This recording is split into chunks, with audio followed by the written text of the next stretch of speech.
A homeless boy gave a kidney to save a dying millionaire's daughter and never asked for a single thing in return. What the man did next left an entire courtroom speechless. The kidney dialysis center on Mercer Street smelled the same every Tuesday: antiseptic and old coffee and something faintly metallic that Nolan Hess had stopped noticing after the first year. He sat in the chair beside his daughter's bed the way he always did, one hand wrapped around hers, the other holding a phone he couldn't focus on. Bridget was 11 years old, and she had been sick for most of them. She had her mother's eyes. That was the thing that undid him, every single time. Wide and gray and curious, even when the rest of her face was pale as the pillow beneath her head. Her mother had died when Bridget was 4, a car accident on a wet November highway, and Nolan had spent the years since making himself into 2 parents at once. He had the money to do it. He ran a construction development firm that had quietly become one of the most profitable in the Pacific Northwest. He had the house, the staff, the specialist flown in from Johns Hopkins and Mayo. What he did not have, and what no amount of money could manufacture, was a compatible kidney donor. Bridget had been on the national transplant list for 14 months. The doctors were careful with their language, but Nolan had learned to read between the careful words. Time was becoming a factor. It was on a Tuesday in early March, during one of those long dialysis sessions, that Bridget first told him about the boy. "There's a kid who sleeps behind the pharmacy on 5th, she said, not looking up from the book in her lap. "I saw him when Nurse Terry drove me to my blood draw last week. He had a cardboard sign." Nolan looked up. "What kind of sign?" it said. "I'm 12. I'm not dangerous. I just need a meal." Bridget paused. "Nurse Terry drove past. I kept thinking about it." Nolan didn't say anything. He knew his daughter, and he recognized the particular set of her jaw that meant she was not done thinking about something yet. 3 days later, she asked him if they could bring food to the boy on 5th Street. He almost said no. It was the kind of instinct a man develops when he has spent 11 years trying to protect the one thing in the world that matters most to him. But he looked at Bridget and thought about her mother, who had never once in her life walked past a person who needed help, and he said yes. The boy's name was Callum.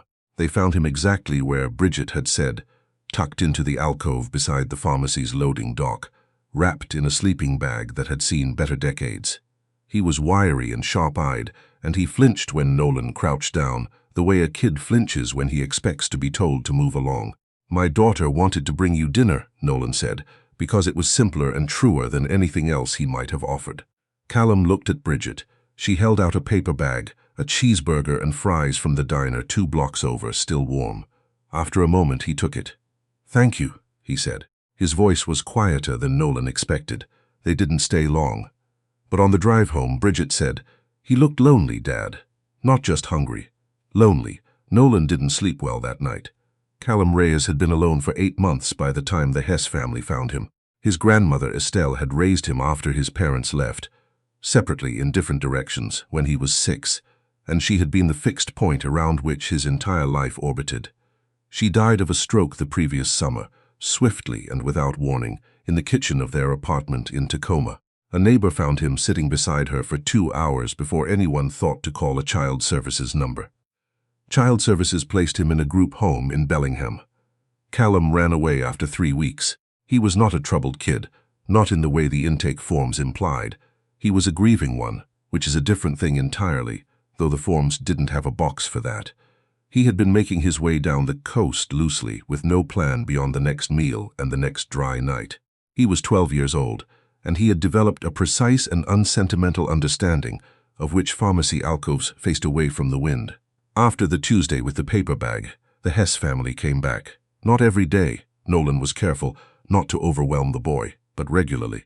Bridget would bring food and sometimes a book, and she would sit on the edge of the loading dock and tell Callum about whatever she was reading, and Callum would listen with the kind of focus that kids raised by television don't have. He had been raised by his grandmother and by the public library, and he had opinions about books. Within 2 weeks, they knew each other's names properly. Within a month, Nolan had arranged, carefully, without pressure, for Callum to stay in the apartment above their garage. It was used for storage. He cleared it out himself one weekend, while Bridget was at dialysis. Callum stayed. He did not say thank you in the effusive way some people might have expected. He said it once, quietly, and then he showed his gratitude the way he'd learned from Estelle. He showed up. He helped carry groceries. He learned Bridget's dialysis schedule and had a glass of water waiting for her when she came home because she was always thirsty afterward and always forgot to ask. He fed the dog when Nolan worked late. Small things, steady things, the kind that accumulate into something solid. Nolan watched all of this with a feeling he couldn't immediately name. It took him a few weeks to identify it as something close to hope, which surprised him, because he had thought he'd trained himself out of that particular vulnerability. It was during a routine blood draw, one of a dozen they ran every few months, tracking Bridget's condition and maintaining her records, that Dr. Aldridge mentioned, almost as a procedural matter, that Callum's blood type had come back in a preliminary screening.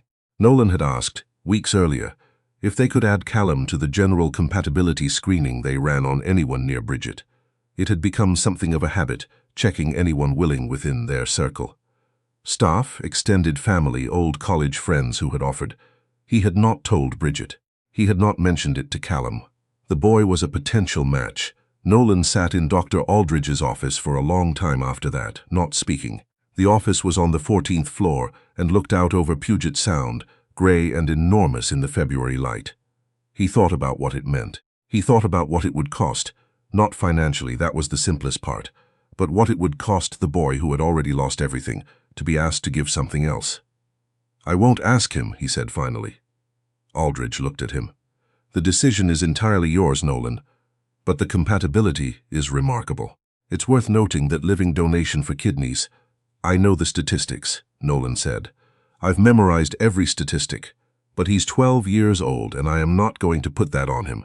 He went home and did not mention it to anyone. The thing about 12-year-olds is that they notice things adults think they're hiding.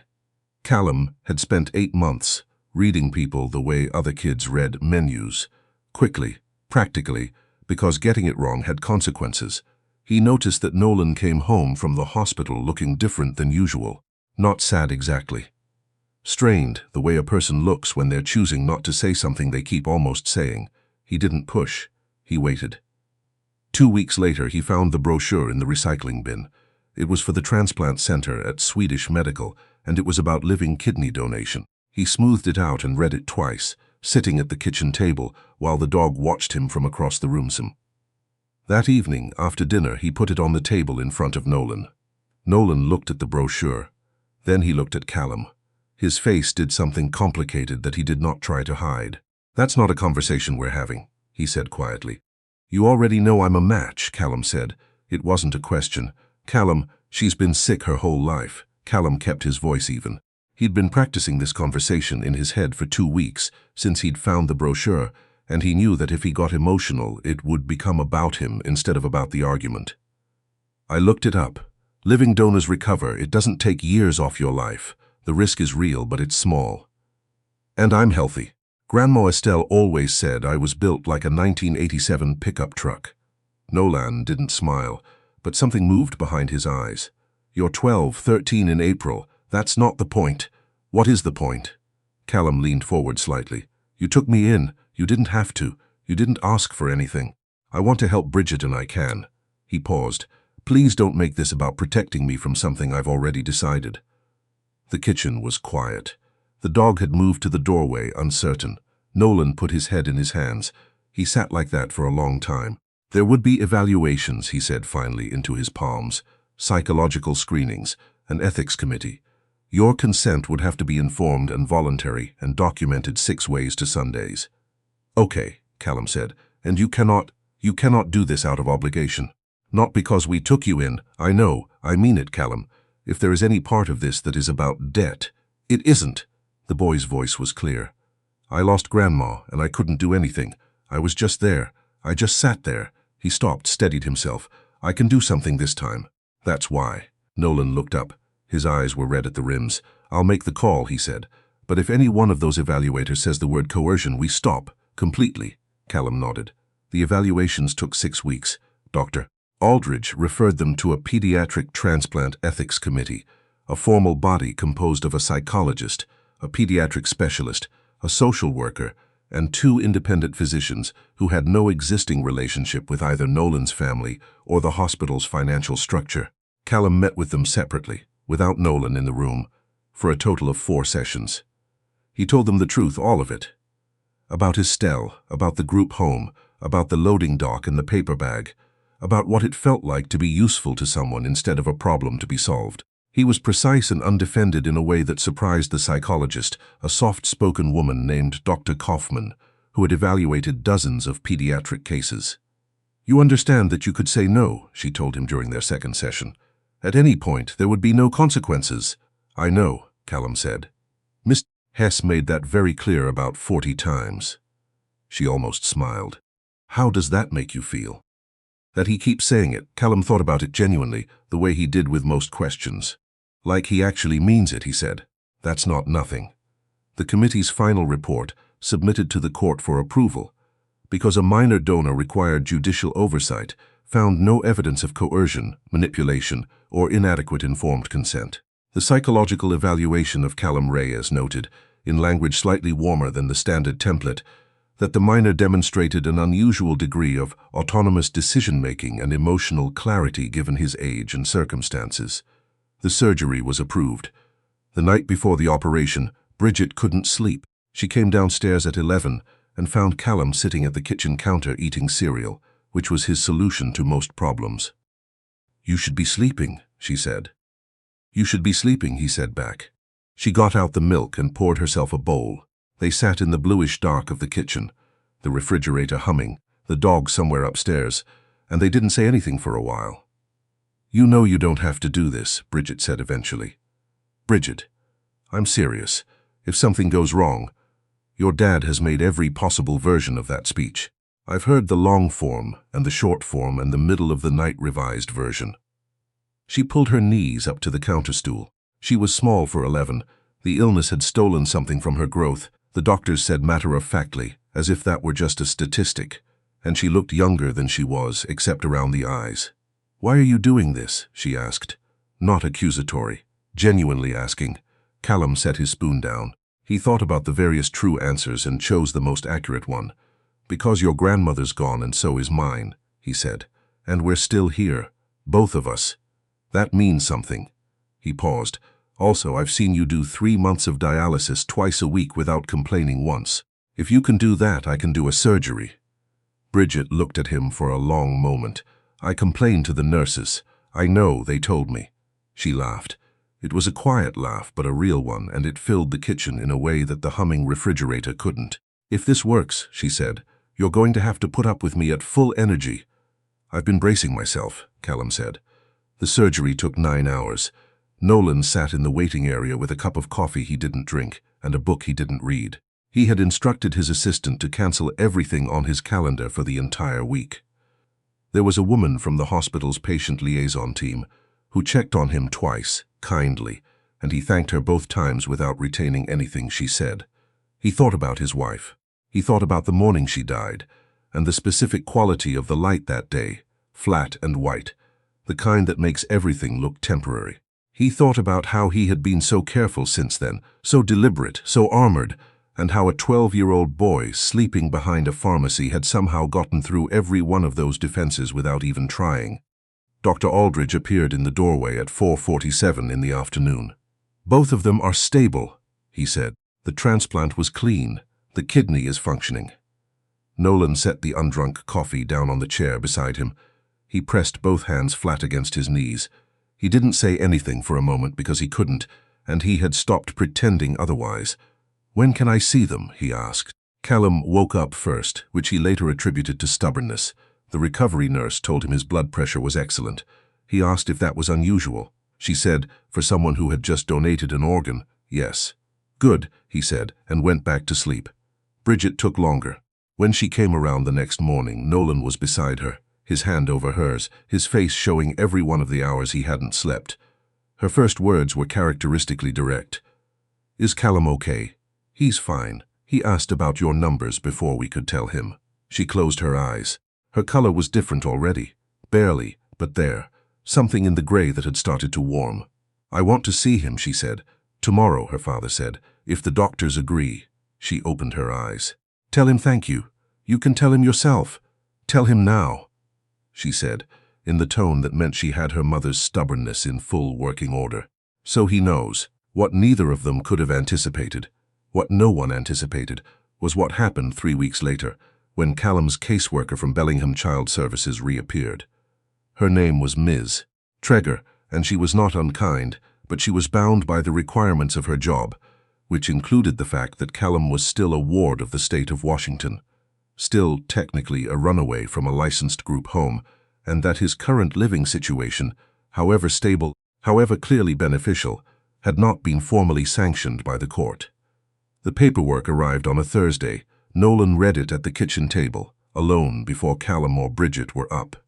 The state was requiring Callum to be returned to the group home system pending a formal placement review. The fact that he had recently undergone a major surgical procedure did not, technically, change his legal status as a minor in state custody. Nolan called Victor Chung, his attorney, before 8 in the morning. "I want to file for guardianship," he said.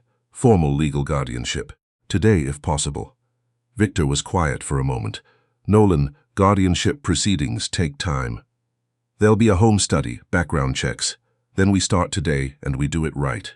But I want an emergency motion to maintain his current placement pending the hearing. He just had surgery. He is recovering in a stable home.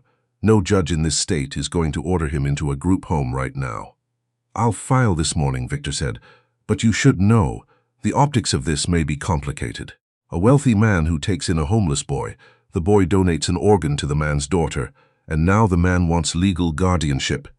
There will be people who look at that sequence of events and draw an unflattering line." Nolan's jaw tightened. "Let them draw it. We can show them the evaluations, the committee reports, the 6 weeks of independent screenings. We can show them every document that proves Callum made his own decision freely. And if someone argues he was in a position of dependency that compromised his ability to refuse, then we let Callum speak for himself," Nolan said. "He's good at that." The hearing was scheduled for the 2nd week of April. Callum turned 13 4 days before it. Nolan baked a cake. It was lopsided, and the frosting was uneven, because he had attempted it himself rather than ordering from a bakery. And Bridget watched the whole process from her chair at the kitchen counter with an expression that walked the line between supportive and alarmed. "It looks fine," she said. "It looks like a geologic event," Nolan said. Callum came in from outside, where he'd been helping the landscaper carry bags of mulch. Light work. The doctors had cleared him for light work, and stopped in the kitchen doorway. He looked at the cake, then at Bridget, then at Nolan. "Happy birthday," Bridget said. He stood in the doorway for a moment longer than necessary. His face did something that Nolan recognized, because he'd felt it himself, the specific difficulty of receiving kindness when you've gone long enough without it that you've nearly forgotten what it feels like. "Thank you," Callum said. His voice was steady. "Both of you, they ate the lopsided cake. The dog got a piece of the frosting that fell on the floor and acted like this was the greatest development in recorded history. It was, by any measure, an ordinary evening in an ordinary kitchen, and all three of them seemed to understand, without saying so, that this was exactly what made it matter." The courtroom for the guardianship hearing was smaller than Nolan expected. A family courtroom, wood-paneled, with windows that let in a pale spring light. Judge Cornelia Fitch presided. She was in her 60s, methodical. With reading glasses she took on and off with a precision that suggested she used the gesture to punctuate her thinking. The state's representative, an attorney named Ms. Vanek, presented the standard concerns: the irregularity of the initial placement, the lack of formal oversight, the complexity of the organ donation proceeding, and its potential to create an imbalanced power dynamic between a wealthy adult and a dependent minor. Victor responded point by point methodically with documentation: the Ethics Committee report, the independent psychological evaluation, the judicial records from the transplant approval proceeding, in which a separate judge had already reviewed and affirmed Callum's consent. He was precise and, when necessary, blunt. Then Judge Fitch asked to hear from Callum. He walked to the front of the room and sat down. He was wearing a collared shirt that Nolan had taken him to buy the previous weekend. Not a suit. Callum had been firm on that point. He wasn't going to sit in a suit for 3 hours, and he had his hands flat on the table the way he did when he was being deliberate. The judge looked at him over her glasses. "You understand why we're here today, Callum?"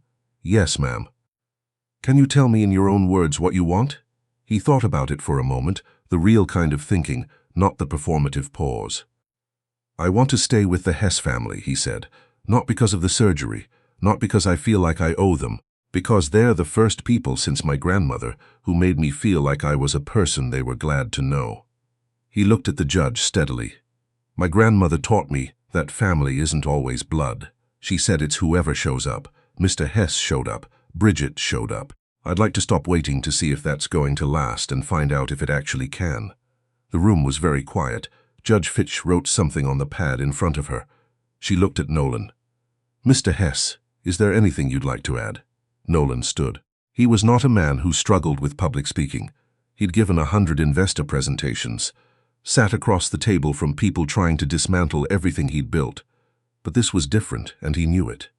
He held onto the table edge, not for balance, just for something to hold on to. "I came into this planning to give that boy a safe place to sleep," he said. "And somewhere along the way he changed how I think about what it means to take care of someone. My daughter is alive because of his courage and his generosity, but I want to be his guardian not because of that. I want to be his guardian because he is one of the finest people I have ever met, and he is 13 years old, and he deserves someone who is going to show up for him the way he showed up for us." He sat down. Ms. Vanek made one final notation in her file and did not submit any additional objection. Judge Fitch granted the petition.